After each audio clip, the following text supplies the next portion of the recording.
Hello. ರಮ್ಯ madam. ನೋಡಿ ನಾನು ಬಿಸಿ ಇದ್ದೀನಿ, ಪ್ಲೀಸ್ ನನ್ನ ತಲೆ ತಿನ್ಬೇಡಿ ಆಯ್ತಾ. ಇಲ್ಲ ಮೇಡಮ್, ನಾನು ತಲೆ ತಿನ್ನಕ್ ಫೋನ್ ಮಾಡಿಲ್ಲ, ಸಾರಿ. ನಾವು ಮಾದೇಶ್ವರ ಬೆಟ್ಟದಿಂದ ಬಂದ್ವಿ, ಬೈಕ್ ಮನೆ ಹತ್ರನೇ ಇದೆ.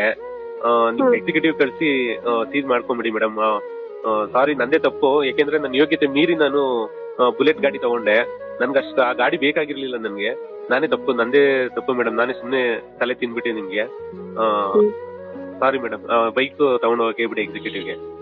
ಓಕೆ, ಬಟ್ ಕಳಿಸ್ತೀನಿ ನಾನು. ಸಾರಿ, ನಾನು ಏನಾದ್ರು ನಿಮ್ ಜೊತೆ ತಪ್ಪಾಗಿ ಮಾತಾಡಿದ್ರೆ ನನ್ನ ಕಡೆಯಿಂದ ಸಾರಿ ಆಯ್ತಾ. ಇಲ್ಲ ಮೇಡಮ್, ಹಂಗೆ ಹೇಳ್ಬೇಡಿ ನೀವು. ಪಾಪ ನನ್ ವಿಡಿಯೋಸ್ ಎಲ್ಲ ಮಾಡಿದಕ್ಕೆಲ್ಲ ಪಾಪ ನೀವು ಬೇಜಾರ್ ಮಾಡ್ಕೊಂಬೇಡಿ. ನಿಮ್ಮಿಂದ ಒಂದು ಹೆಲ್ಪ್ ಆಗ್ಬೇಕಿತ್ತಲ್ಲ ಮೇಡಮ್. ಹೇಳಿ ಮೇಡಮ್. ಇವಾಗ ನೀವು ಗಾಡಿ ತಗೊಂಡ್ ಹೋಗ್ಬಿಟ್ರೆ ನಾವು ಮನೆ ಹತ್ರ ಸಣ್ಣ ಪುಟ್ಟ ಇದಕ್ಕೆಲ್ಲ ಓಡಾಡೋದಕ್ಕೆ ಗಾಡಿ ಬೇಕೇ ಬೇಕಾಗುತ್ತೆ ಮೇಡಮ್ ಒಂದು. ಅದಕ್ಕೆ ನೀವು ದೊಡ್ಡ ಮನ್ಸು ಮಾಡಿ, ಈಗ ನಾನಂತೂ ಈಗ ಬ್ಯಾಂಕಲ್ಲಿ ಮತ್ತೆ ಲೋನ್ ತಗೊಂಡು ಗಾಡಿ ತಗೊಳಕ್ ಆಗಲ್ಲ. ಸೊ ನೀವು ದೊಡ್ಡ ಮನ್ಸು ಮಾಡಿ ನಿಮ್ ಶೂರಿಟಿ ಕೊಟ್ಟು ಒಂದು ಗಾಡಿ ತಗೊಂಡ್ಬಿಟ್ರೆ, ಒಂದು ಎಕ್ಸೆಲ್ ಗಾಡಿನ ನಿಮ್ ಹೆಸರು ಹೇಳ್ಕೊಂಡು ಓಡಾಡ್ಸ್ಕೊಂಡಿರ್ತೀನಿ ಮೇಡಮ್. ಇಲ್ಲಿ ಕರೆಕ್ಟಾಗಿ ಲೋನ್ ಎಲ್ಲ ಕಟ್ಕೊಂಡು ಹೋಗ್ಬಿಡ್ತೀನಿ ಮೇಡಮ್. ನಾನು ನಿಮ್ ಶೂರಿಟಿ ಕೊಡ್ಬೇಕಾ? ಶೂರಿಟಿ ಬೇರೆ ಕೊಡ್ತಾರೆ. ಒಂದ್ ಕೆಲಸ ಮಾಡಿ ಸರ್, ನಮ್ಮ ಮನೆ ಹತ್ರ ಬಂದ್ಬಿಡಿ, ನಂದೇ ಬೈಕ್ ಇದೆ, ತಗೊಂಡೋಗ್ಬಿಡಿ.